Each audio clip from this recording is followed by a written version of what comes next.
મોદી મોદી મોદી માનનીય નરેન્દ્રભાઈ મોદી સાહેબ આપણી વચ્ચે ઉપસ્થિત થયા છે। તેજસ્વી તારલાઓ મોબાઈલની લાઈટથી આપનું હાર્દિક સ્વાગત કરે છે અમારા આદિવાસી મિત્રો, ભાઈઓ બહેનો અને વૃદ્ધ માતા પિતાઓ। भारत माता की वंदे। मैं भी हम भी यहाँ भी दिल्ली में भी घर में भी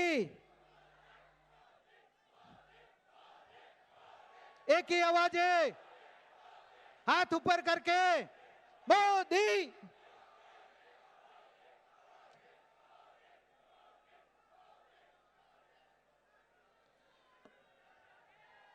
एक बार बेसता पहला बे हाथ ऊपर करीने मुट्ठी वाळीने फिर एक बार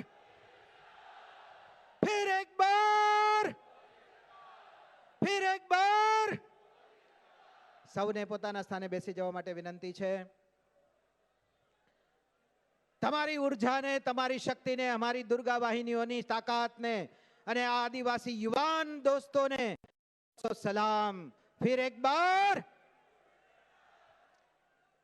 મિત્રો, આપણા આદરણીય વડાપ્રધાન, રાષ્ટ્રના પ્રહરી, લોકસેવક માનનીય શ્રી નરેન્દ્રભાઈ પધારી ચૂક્યા છે ત્યારે તેમનું ભાવ પુષ્પથી સ્વાગત કરવા માટે ગુજરાત પ્રદેશના અધ્યક્ષ માનનીય યુવાન એવા શ્રી જીતુભાઈ વાઘાણીને હું વિનંતી કરીશ સ્વાગત ઉદ્બોધન માટે।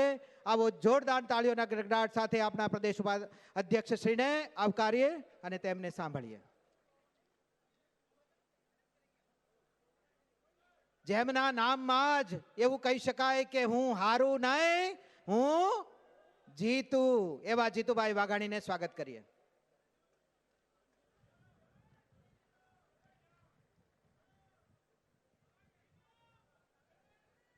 મિત્રો, ભારતનું ગૌરવ, ભારત માના લાલ, ભારતનું સ્વાભિમાન અને આપણા ગુજરાતના સુપુત્ર, આપણું ગૌરવ એવા દેશના લાડીલા વડાપ્રધાન વિશ્વ જેમની રાહ જોઈ રહ્યું છે। ન માત્ર ભારત, ન માત્ર ગુજરાત, પણ દુનિયાની જેના પર નજર છે એવા તાકાતવર આપણા નરેન્દ્રભાઈનું હું સ્વાગત કરતા ગૌરવની લાગણી અનુભવું છું। મિત્રો, નરેન્દ્રભાઈનું સ્વાગત બે હાથ ઊંચા કરીને માં ભારતી માટે બધું જ છોડીને ભારતવાસીઓ માટે દિવસ રાત એક કરીને, એ આદિવાસી હોય, એ દલિત હોય, ઓબીસી હોય, સામાન્ય હોય, વેપારી હોય, ઉદ્યોગપતિ હોય, તમામ માટે સબકા સાથ સબકા વિકાસ આ મંત્રને જેમણે આત્મસાત કર્યો છે એમનું સ્વાગત બે હાથ ઊંચા કરીને મિત્રો ભારત માતાના જયઘોષ સાથે કરીએ। ભારત માતા કે, ભારત માતા કે, વંદે વંદે વંદે। આપણા લાડીલા નેતા આદરણીય નરેન્દ્રભાઈ, આપણા પ્રભારી રાષ્ટ્રીય ઉપાધ્યક્ષ આદરણીય ઓમજી માથુર સાહેબ, આદરણીય ભીખુભાઈ, ભાઈ શ્રી ભરતસિંહભાઈ, જેમના માટે આપણે સૌ એકત્રિત થયા છે એવા બારડોલીના સાંસદ અને ભારતીય જનતા પાર્ટીના ઉમેદવાર ભાઈ શ્રી પ્રભુભાઈ વસાવા, ભાઈ શ્રી કેસીભાઈ, વલસાડના આપણા ઉમેદવાર અને સાંસદ, ભરૂચના સાંસદ અને ઉમેદવાર ભાઈ શ્રી મનસુખભાઈ વસાવા, મંત્રીશ્રીઓ ભાઈ શ્રી ગણપતભાઈ, ઈશ્વરભાઈ પરમાર, ઈશ્વરભાઈ પટેલ, ભાઈ શ્રી રમણભાઈ, સન્માની ધારાસભ્યશ્રીઓ, પૂર્વ ધારાસભ્યશ્રીઓ, સુરત જિલ્લાના પ્રમુખ ભાઈ શ્રી દિલીપસિંહભાઈ, તાપી જિલ્લાના પ્રમુખ ભાઈ શ્રી જયરામભાઈ, વલસાડ જિલ્લાના પ્રમુખ ભાઈ શ્રી કનુભાઈ અને આપ સૌ બપોરથી આટલા મોટા તડકાની વચ્ચે સમગ્ર દેશની અંદર મેસેજ જાય કે નરેન્દ્રભાઈ ગુજરાતની પોતાની ધરતીમાં આવ્યા છે. એના માટે એકત્રિત થયેલા સૌ મારા ભારતીય જનતા પાર્ટીના કાર્યકર્તાઓ, શુભેચ્છકો, મિત્રો અને સાથીઓ,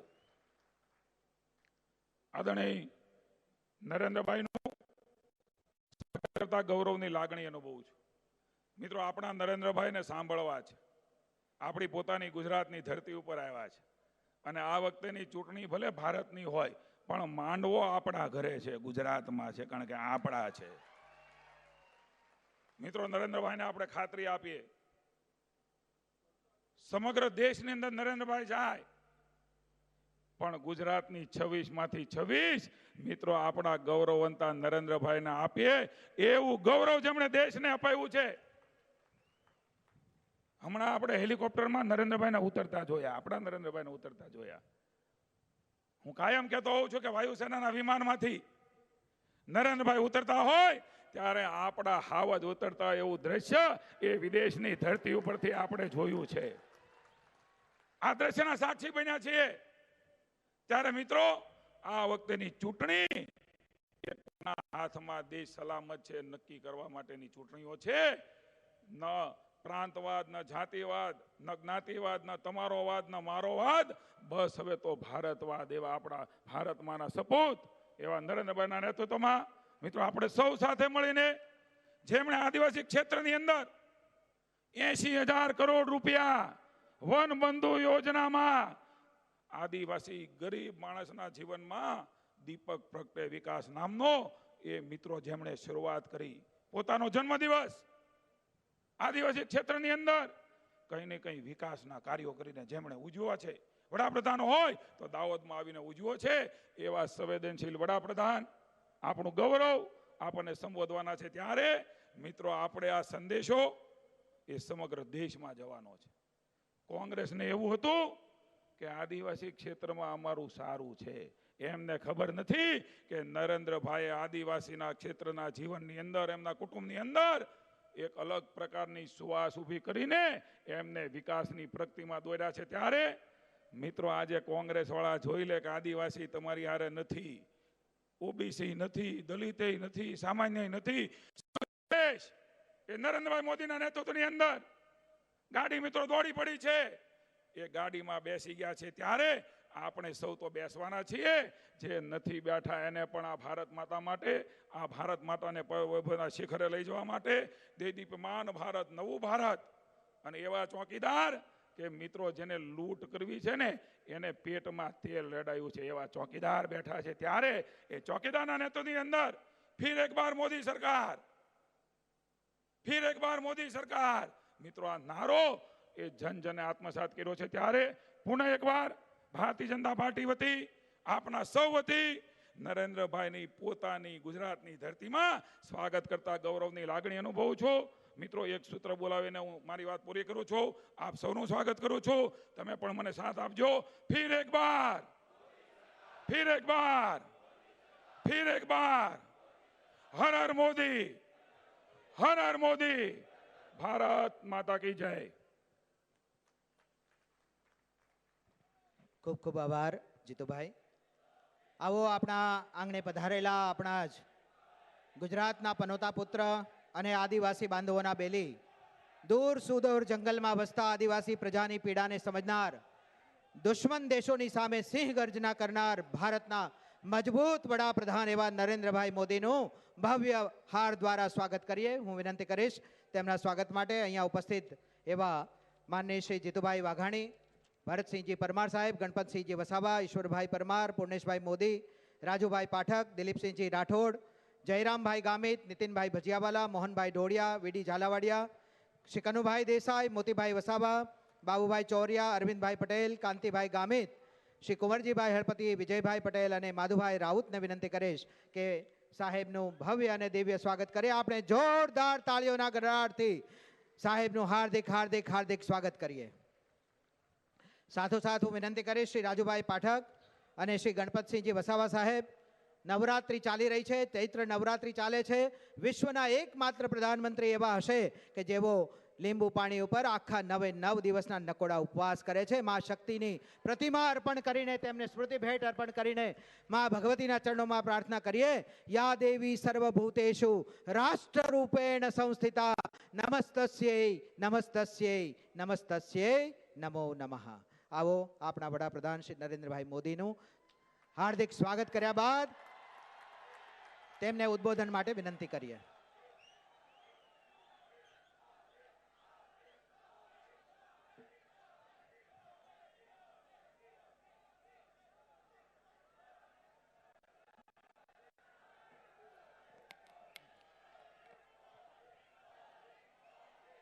भारत माता की, भारत माता की।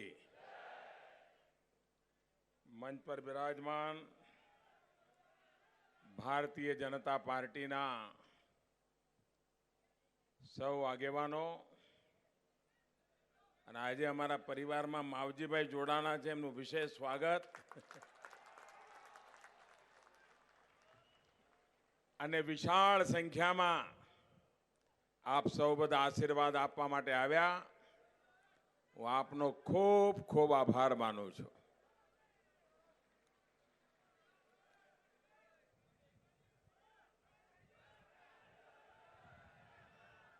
હવે એવું કંઈ ચાલતું હશે ભાઈ, એને એનું કામ કરવા દો ને.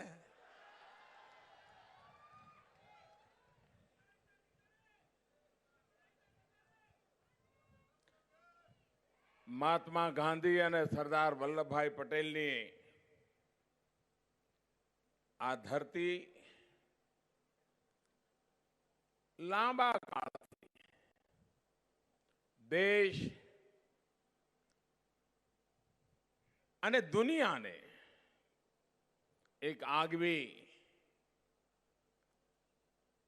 દિશામાં લઈ જવામાં સફળ થઈ છે. અને આજે સોનગઢની ધરતી પર આટલી વિશાળ સંખ્યામાં આપને મળવાનું થયું, મારે માટે હવે તમને અવાજ આવે એટલે બહુ થયું. મને તો તમે એટલો જોયો છે, નહીં જુઓ તો એ ચાલે.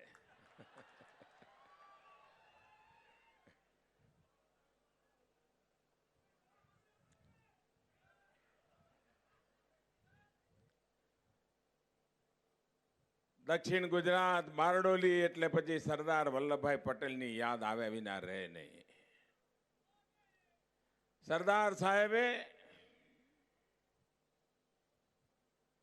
આ દેશ માટે વિચાર્યું, અગર જો આઝાદી પછી એ રસ્તો બરાબર પકડી રાખ્યો હોત તો આજે હિન્દુસ્તાન ક્યાંથી ક્યાં પહોંચી ગયું હોત. પરંતુ કમનસીબે સરદાર સાહેબ જે રસ્તા શોધી શકતા હતા એને કોંગ્રેસે છોડી દીધા. આજે છાસવારે કાશ્મીરમાંથી એવા પ્રકારની વાતો સાંભળવા મળે કે કોઈનું બી લોહી ઉકળી ઉઠે. થાય કે ના થાય? હવે મને કહો કે કાશ્મીરમાં કોઈ નેતા એમ કે હવે આ દેશમાં 2 પ્રધાનમંત્રી જોઈએ, એક ભારતમાં અને એક જમ્મુ કાશ્મીરમાં.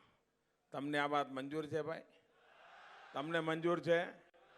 કોઈ હિન્દુસ્તાનીને મંજૂર હોય? સરદાર પટેલને મંજૂર નહોતી. તમારો જે અવાજ છે ને એ સરદાર સાહેબનો અવાજ છે. પણ જૂનાગઢને, નિજામને આપણે ત્યાં વિલીન કરી શક્યા, પરંતુ કાશ્મીરનો મુદ્દો પંડિત નહેરુ પોતાની પાસે રાખીને બેઠા.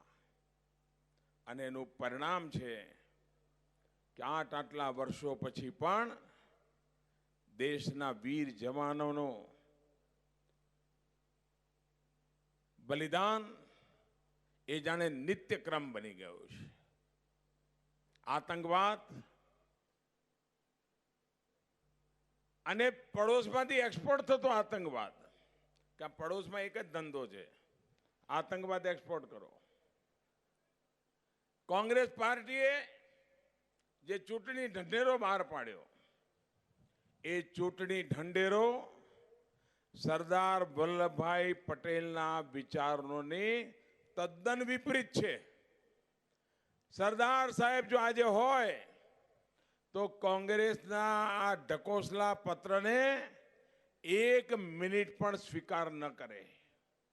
આપ વિચાર કરો, પાકિસ્તાન કાશ્મીરમાં જે આપણા સુરક્ષા બળો છે એના વિરુદ્ધમાં બેફામ નિવેદનો કરે. કોંગ્રેસ પાર્ટીનો ચૂંટણી ઢંઢેરો પણ કાશ્મીરમાંથી સુરક્ષા બળોને હટાવવાની વાત કરે. એનો અર્થ એ થયો કે પાકિસ્તાન જે માંગે એ પૂરું કરવાનો પ્રયાસ કરે. આને શું કહેવાય? એટલું જ નહીં, આ દેશની એકતા અને અખંડિતતા માટે સરદાર સાહેબે જીવન ખપાવી દીધું. ત્યારે આ દેશમાં એક એવો વર્ગ ઉપડો થયો કે જેને આપણે ટુકડે ટુકડે ગેંગ તરીકે ઓળખીએ છીએ, અને જે એમ ઈચ્છે કે આ દેશના ટુકડે ટુકડા થઈ જાય. હવે મને કહો, દેશના ટુકડે ટુકડા થાય એના માટે કામ કરનાર લોકો દેશદ્રોહી કહેવાય કે ના કહેવાય? ભાઈ, દેશદ્રોહી કહેવાય કે ના કહેવાય? તમારા પરિવારને તોડવાનું કોઈ કામ કરે તો એને તમે પરિવાર દ્રોહી કહો કે ના કહો? સમાજના તોડવાનું કામ કરે એને સમાજદ્રોહી કહો કે ના કહો? તમારા ગામના 5-15 ભાગલા પાડી નાખે તો ગામનો દ્રોહી કહો કે ના કહો? તો દેશના ટુકડે ટુકડે કરવા વાળા રાષ્ટ્રદ્રોહી કહેવાય કે ના કહેવાય? કહેવાય કે ના કહેવાય? કોંગ્રેસ પાર્ટીના ચૂંટણી ઢંઢેરામાં કહ્યું છે કે અમે રાષ્ટ્રદ્રોહ વાળો કાયદો જ કાઢી નાખીશું. આપ વિચાર કરો કે આવી અપેક્ષા 125 વર્ષ જૂની કોંગ્રેસ પાર્ટીથી કોઈ કરી શકે? ભાઈઓ બહેનો, ભારતીય જનતા પાર્ટી શ્યામા પ્રસાદ મુખર્જીના વિચાર પર ચાલનારી પાર્ટી છે, જેણે કહ્યું છે कि इस देश में 2 प्रधान 2 विधान 2 निशान नहीं चलेंगे. અને શ્યામા પ્રસાદ મુખર્જીએ આ એક વાતને માટે બલિદાન આપ્યું હતું. ભારતીય જનતા પાર્ટી મક્કમતાપૂર્વક આ દેશની એકતા અને અખંડિતતાને પ્રાથમિકતા આપીને આજે ચૂંટણીમાં આપની પાસે વોટ માંગવા આવી છે. જેના પણ દિલમાં 70 વર્ષ દરમિયાન કાશ્મીરની ધરતી પર જેમણે બલિદાન આપ્યા છે, એ બલિદાન આપનારાઓ પ્રત્યે આદર હોય, ભાવ હોય, એવો એક રડ્યો ખડ્યો માણસ પણ કોંગ્રેસને ભૂલથી પણ વોટ ન દે એવું પાપ કોંગ્રેસ પાર્ટીએ કર્યું છે. ભાઈઓ બહેનો, સરદાર સાહેબ એક ભારત શ્રેષ્ઠ ભારત એના માટે સમર્પિત હતા. એમણે આપણને પ્રેરણા આપી છે, અને જે સમસ્યા સરદાર પટેલ સાહેબ ઉકેલી શકતા હતા એને આજે આપણે એ જ રસ્તે ચાલવાનો પ્રયાસ કરીએ છીએ. કોંગ્રેસ પાર્ટી માટે અને ખાસ કરીને પરિવાર માટે સરદાર સાહેબ આંખમાં કણાની જેમ ખૂંચતા હતા. સરદાર સાહેબના ગુજરી ગયા પછી પણ એમનું નામ ક્યાંય ન આવે એની ચિંતા કરતા હતા. ત્યાર પછી આપણા મોરારજીભાઈ આવ્યા, એમની સામે એમને વાંધો પડ્યો. 2 વર્ષમાં એમની સરકાર તોડી ફોડીને નીચે કરી દીધી. હવે મને મોકલ્યો તમે, એમને ઓર તકલીફ થઈ કે આ તો અમારા ગોત્રનો નથી, કોંગ્રેસ વાળો છે જ નહીં આ તો, અને આ તો ચા વાળો.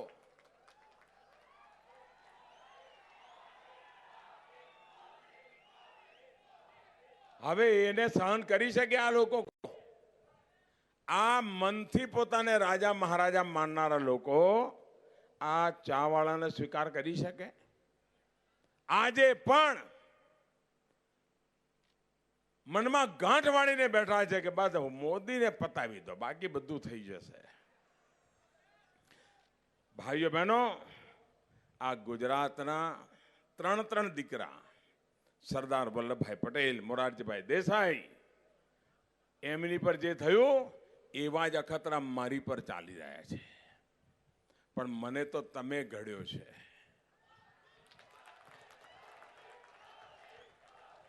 જેને તમે ઘડ્યો એ ગાંજો જાય ભાઈ, નાના ગાંજો જાય.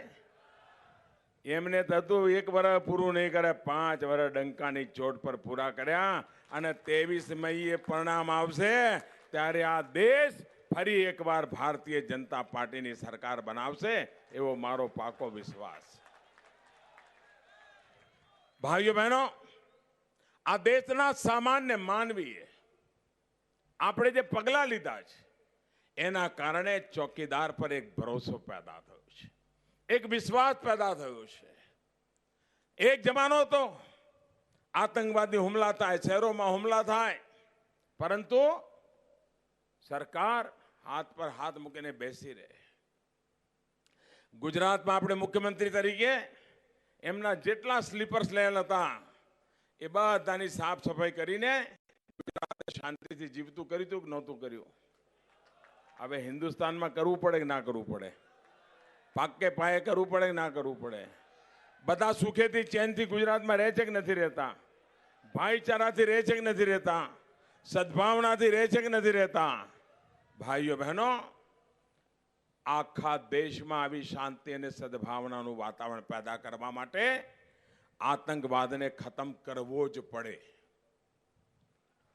એ કે પ્રકારે ખતમ કરવો પડે. તમારો શું મત છે? ખતમ કરવો જોઈએ કે ના કરવો જોઈએ? આતંકવાદને જડમૂળથી ઉખેડી નાખવો જોઈએ કે ના ઉખેડી નાખવો? હવે ભાઈ તમે મને કહો કે આતંકવાદ એને ખાતર પાણી પડોશમાં મળતું હોય, આતંકવાદીઓનો ઉછેર પડોશમાં થતો હોય, અહીંયા આપણે ભારતની અંદર આતંકવાદ ખતમ કરવાના ખેલ ખેલીએ તો મેળ પડે? પડોશમાં જઈને કરવું પડે કે ના કરવું પડે? એના મૂળિયા ઉખાડવા પડે કે ના પડે? હવે એટલા માટે મેં કર્યું.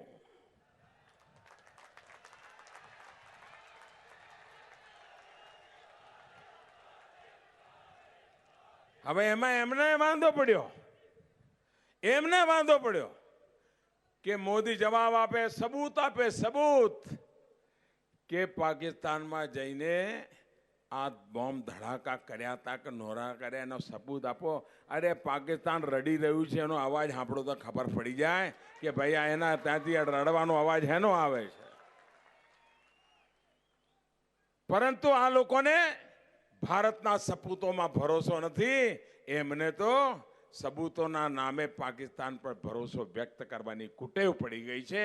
જેને ભારતના લોકોની વાત પર ભરોસો ના હોય અને જેને પાકિસ્તાનની લોકોની વાતો પર ભરોસો હોય એવા લોકોને આ દેશ સોંપી શકાય? ભાઈ સોંપી શકાય? હવે આતંકવાદ સામે આપણે લડાઈ ઉપાડી છે. આતંકવાદ કેન્સર જેવું છે ભાઈ. હવે મને કહો, આતંકવાદ જન્મ્યો એમના જમાનામાં, વકર્યો એમના જમાનામાં, એમણે એને ખતમ કરવા માટે કશું કર્યું નહીં. આપણે 5 વર્ષ બદનામી મળે એની પરવા કર્યા વિના દેશના નિર્દોષ નાગરિકોના ભલા માટે આતંકવાદ ઉપર કઠોર કાર્યવાહી કરી. હવે કેન્સર કોઈને થયું હોય, સાહેબ અધવચ્ચેથી તમે દવા બંધ કરી દો તો એ પેશન્ટ બચે? દવા પૂરી કરવી પડે કે ના કરવી પડે? હવે આપણે આ આતંકવાદને મારવાનો કાર્યક્રમ ચાલ્યો છે એને અધવચ્ચેથી છોડાય? પૂરો કરવો પડે કે ના કરવો પડે? હવે આ મને કહો કે મારા સિવાય કોણ કરે? એક નામ બતાવો ભાઈ. આજે દેશમાં એક નામ બતાવો જે માથું મૂકીને નીકળવા તૈયાર હોય. અને એકવાર આતંકવાદ જાય તો આપણે સુખ ચેનની જિંદગી જીવી શકીએ કે નહીં જીવી શકીએ? આજે તો મંદિરમાં જઈએ તો બહાર પોલીસ વાળો ઉભો રાખવો પડે જ ભાઈ. એ બી આપણી પ્રસાદની થેલી ચેક કરે એટલો બધો આતંકવાદીઓએ કાળો કેર કરેલો છે.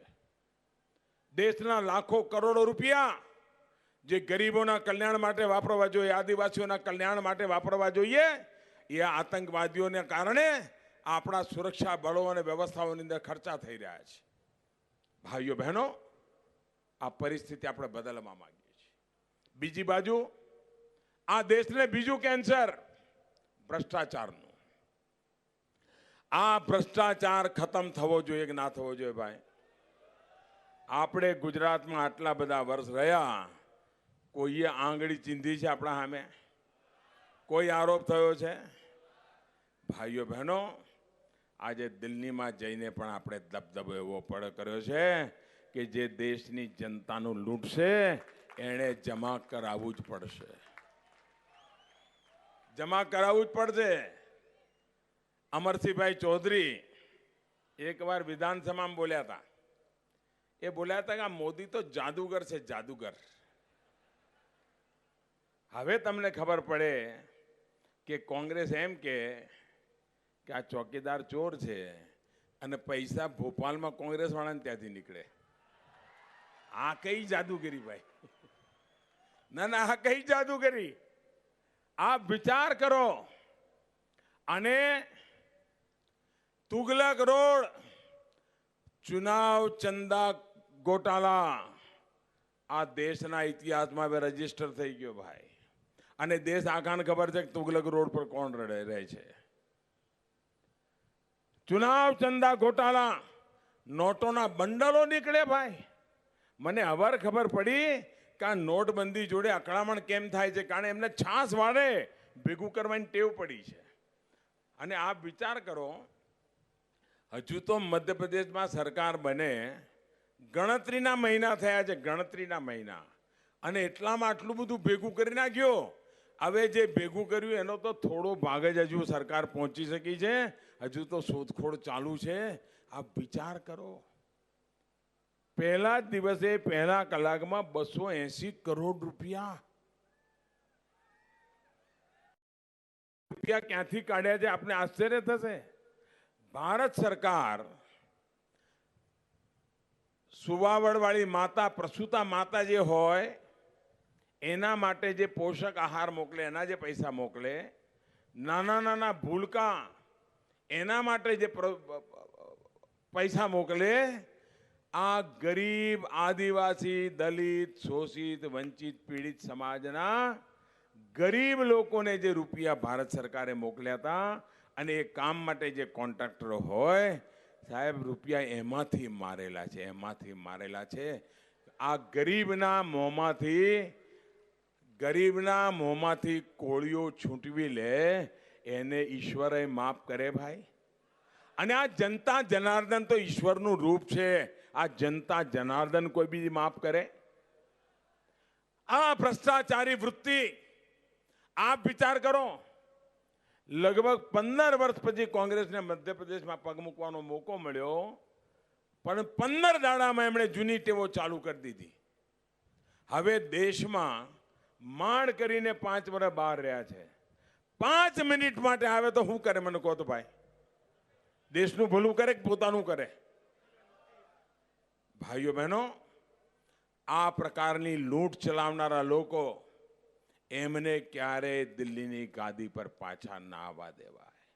આ મને કહો, આ ચૂંટણીમાં 6 મહિનાથી તમે જુઓ બધી પાર્ટીઓ ભેગી થાય છે, હાથ ઊંચા કરીને ફોટા પડાવે છે.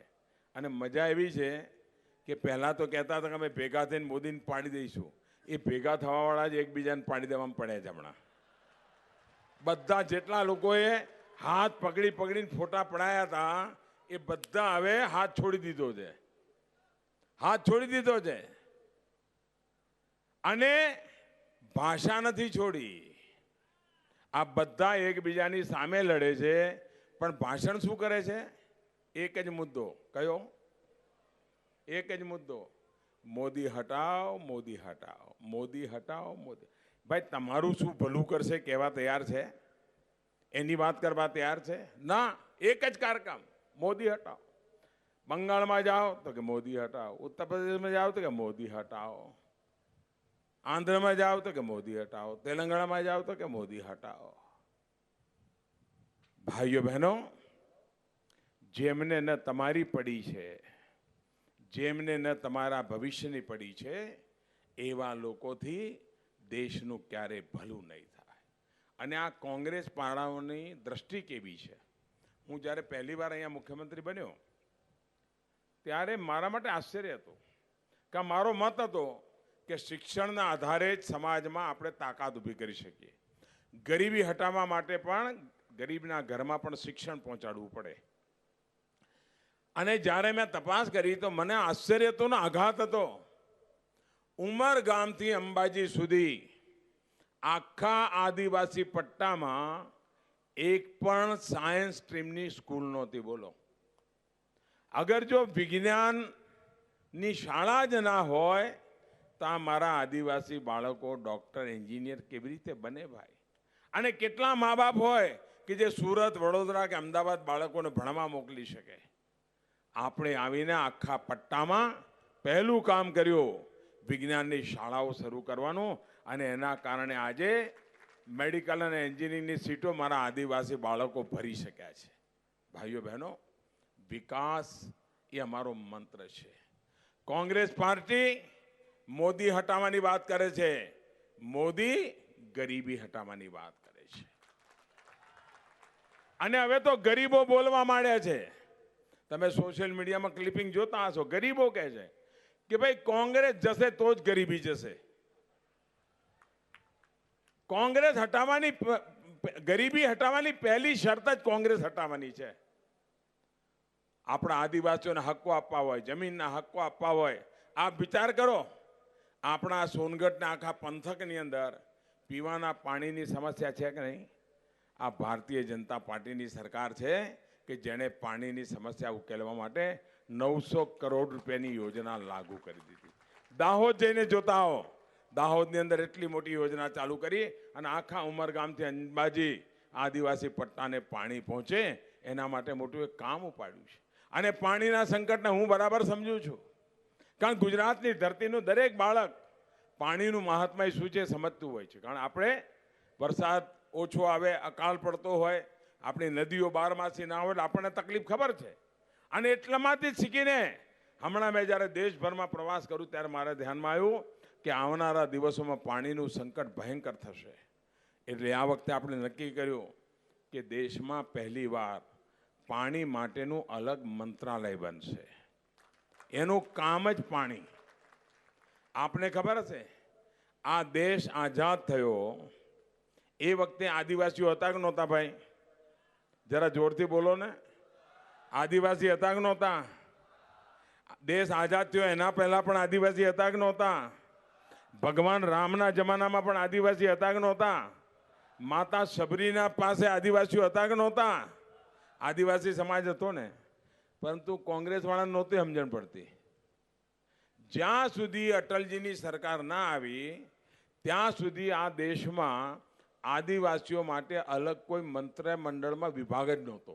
અટલજીએ પહેલી વાર આદિવાસીઓ માટે અલગ મંત્રાલય બનાવ્યું, પહેલી વાર.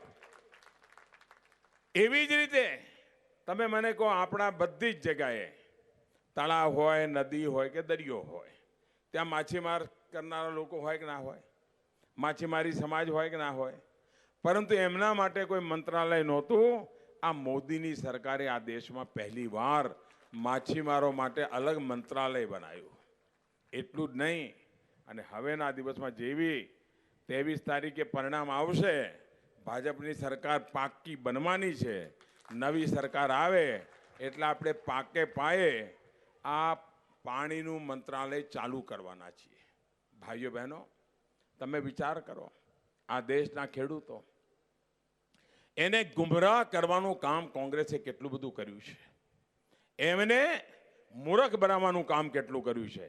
આપણે નક્કી કર્યું છે 2022 સુધીમાં આ દેશના ખેડૂતની આવક ડબલ કરવી છે. ડબલ કરવીને ચાલવું છે. અને એના માટે કામો ઉપાડ્યા છે.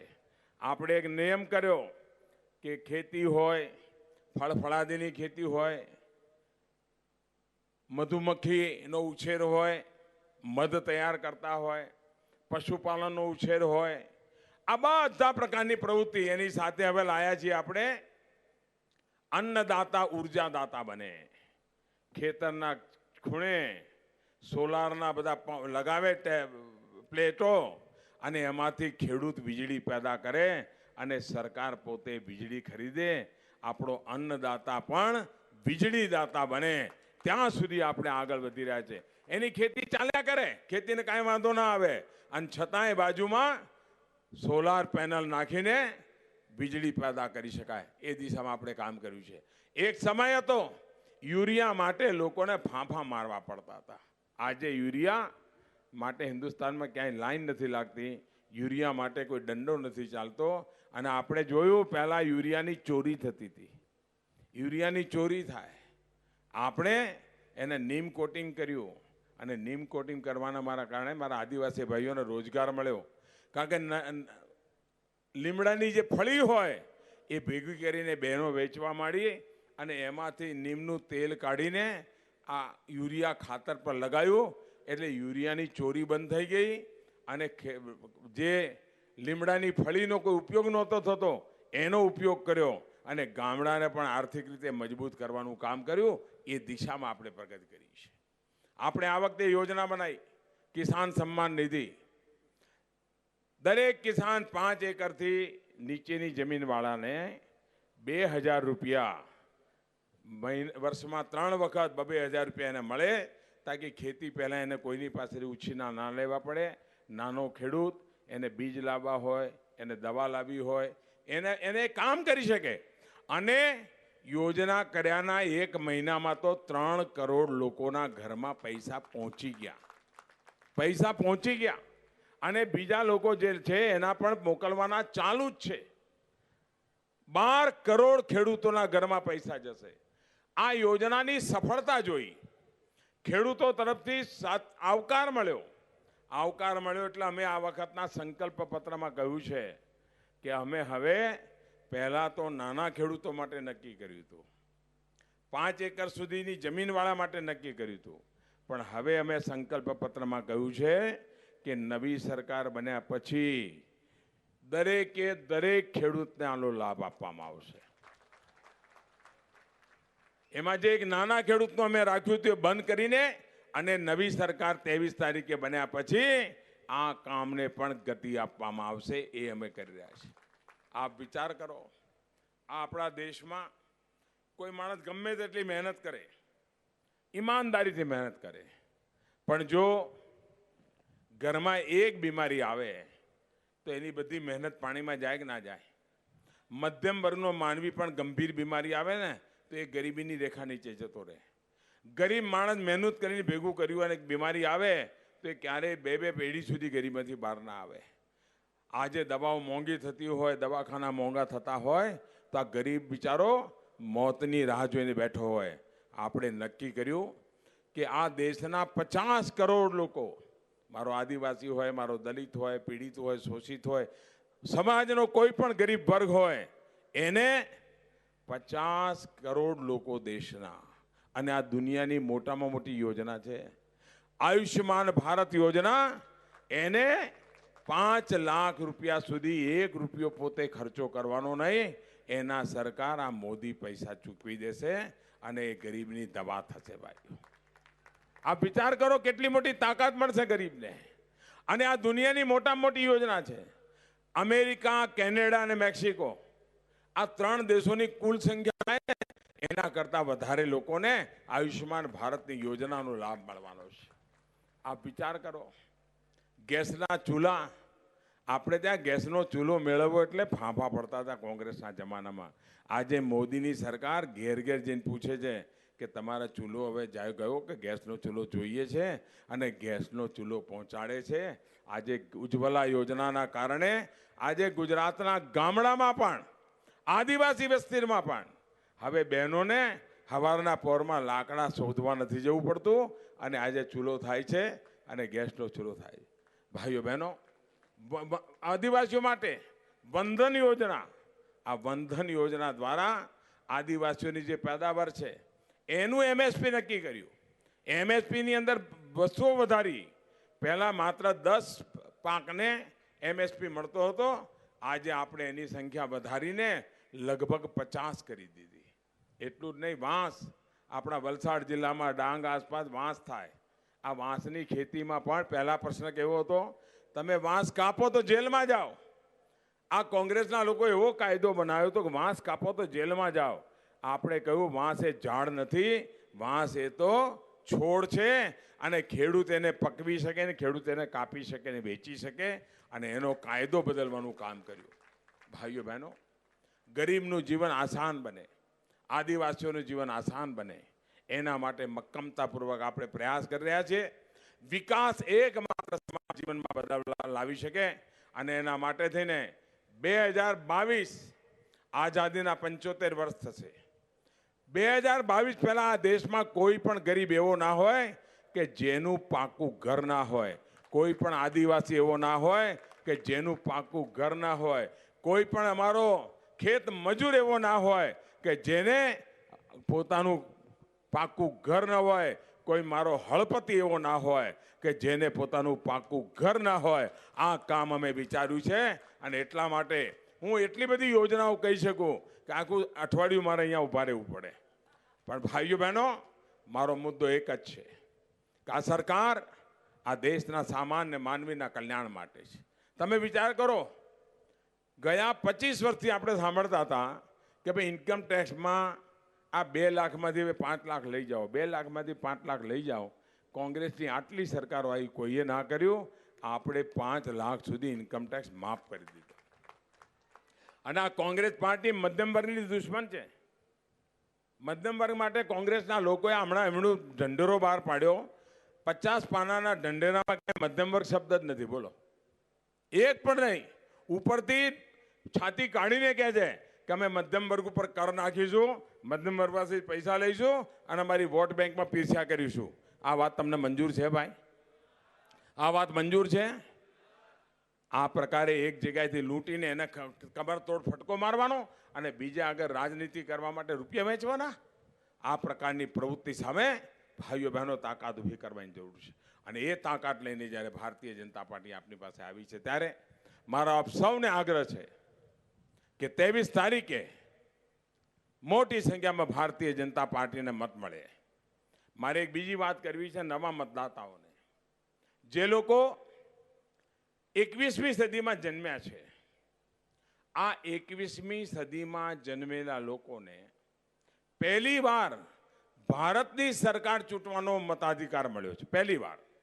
એને બીજે મત આપવાનો મોકો મળ્યો હશે, પણ હિન્દુસ્તાનની સરકાર માટે આ મતદાન પહેલું છે. જે 21મી સદીમાં પેદા થયા એવા જે 18 વર્ષના થઈ ગયા છે એમનું આ પહેલો અવસર છે મતદાનનો. તમે વિચાર કરો ભાઈ, જીવનમાં પહેલી વાર વિમાનમાં બેઠા હોઈએ તો બરાબર યાદ રહે કે ના રહે? જીવનમાં પહેલી વાર રેલવેમાં બેઠા હોય તો યાદ રહે કે ના રહે? જીવનમાં પહેલી વાર મુંબઈ જોયું હોય તો યાદ રહે કે ના રહે?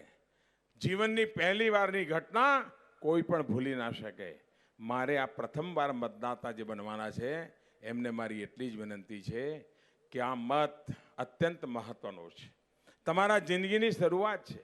તમારા પહેલા મતથી તમે એવી સરકાર બનાવો જે તમારા ઉજ્જવળ ભવિષ્યના સપનાઓ પૂરા કરે. આપ એવી સરકાર બનાવો જે મજબૂત હોય.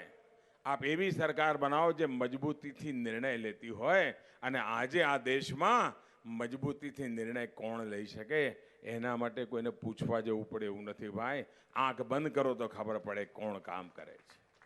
ભાઈઓ બહેનો, આપ સૌને આટલી મોટી સંખ્યામાં આવવા બદલ હું ખૂબ ખૂબ આપનો આભાર માનું છું.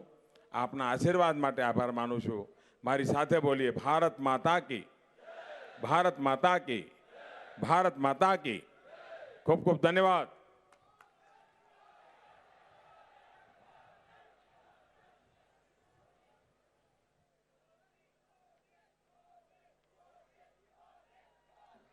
फिर एक बार ભારત માતા કી. આપણા ગુજરાતના પનોતા પુત્ર એવા માનનીય શ્રી નરેન્દ્રભાઈ મોદી આપણી વચ્ચે પધાર્યા તે બદલ સોનગઢ અને આ તમામ આદિવાસી વિસ્તારમાંથી પધારેલા ભાઈઓ બહેનોનો ખૂબ ખૂબ આભાર માનીએ છીએ. અને આપણે આપણા પધારેલા તમામ માનનીય મંત્રીશ્રીઓ, પદાધિકારીશ્રીઓ, આગંતુકો, મહેમાનો, અતિથિઓ અને મીડિયાના પત્રકાર મિત્રો, પ્રિન્ટ મીડિયા, ઇલેક્ટ્રોનિક મીડિયાના તમામ ભાઈઓ બહેનોનો, પત્રકાર મિત્રોનો પણ હૃદયપૂર્વકનો આભાર વ્યક્ત કરે છે. આ વિજય ટંકાર રેલીને સફળ બનાવવામાં જેમણે પણ પોતાનું તન મન ધનથી સાથ સહકાર અને યોગદાન આપ્યું છે તેમનો સૌનો